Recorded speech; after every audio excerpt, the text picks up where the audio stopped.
Hi, this is the voice of Heidie Calero with another interesting economic capsule regarding the Puerto Rico economy. Today, we have to give credit to Espacios Abiertos for a very interesting research that they have undertaken and which has culminated in different bills. Unfortunately, the governor has not signed what they have fully proposed.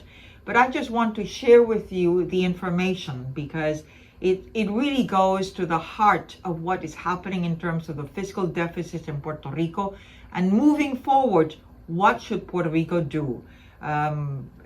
We have bankruptcy under Title III with a PROMESA law, and that says that if Puerto Rico is to come out of PROMESA with that board, they have to have 3 years, running 3 years of no fiscal deficits. Well, this is another wrinkle in that definition of a fiscal deficit.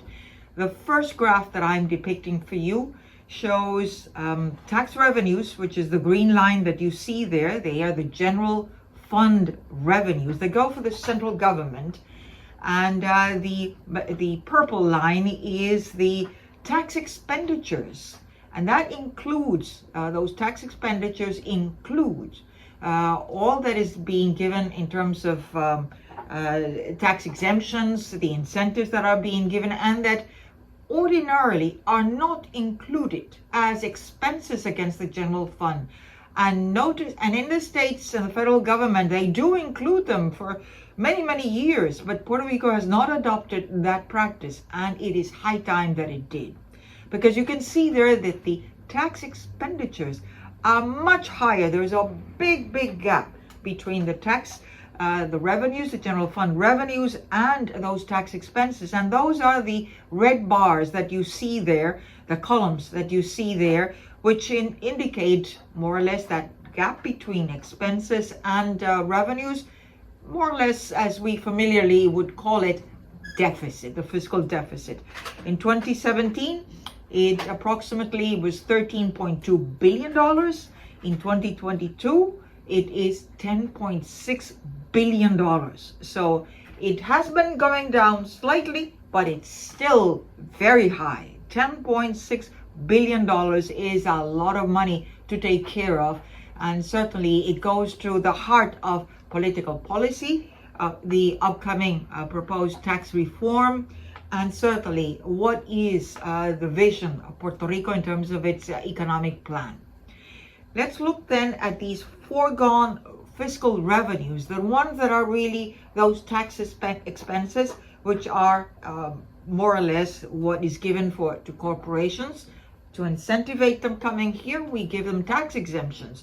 And sometimes, if not most of the times, all of these incentives, tax exemptions, you do not see any cost-benefit analysis. Even after 5-10 years, we need to incorporate that analysis in our bills, in our legislation, in terms of how Puerto Rico runs its fiscal policies, and certainly taking care of what we pay for and what value added are we getting for them. As you can see here in this second graph, the blue segment of these columns is corporate income taxes, which are the exemptions. That was, for instance, in 2017, was $16.3 billion. That was almost 72% of a total of $22.5 billion in foregone fiscal revenues, which really are more tax expenses, because Puerto Rico is giving that money away. And what is it getting in return? In terms of the 2017, the orange segment that you see in that column, 16% or $3.6 billion is the excise taxes, the sales and use taxes, the COFINA that you see there. The green segment, 9% or $2.1 billion, that's in the individual income taxes. The exemptions that we receive, be it in our tax returns, as well as the credit, work tax incentive, all of those, it paid with Puerto Rico funds. That is really a foregone fiscal revenue, which we are not receiving, and nobody is thinking about a cost-benefit analysis. And finally, the sliver there is the excise taxes, which were in 2017 like $500 million. Let's move forward to 2023, as it has been estimated by Espacios Abiertos. Again, it's $23.7 billion in foregone fiscal revenues.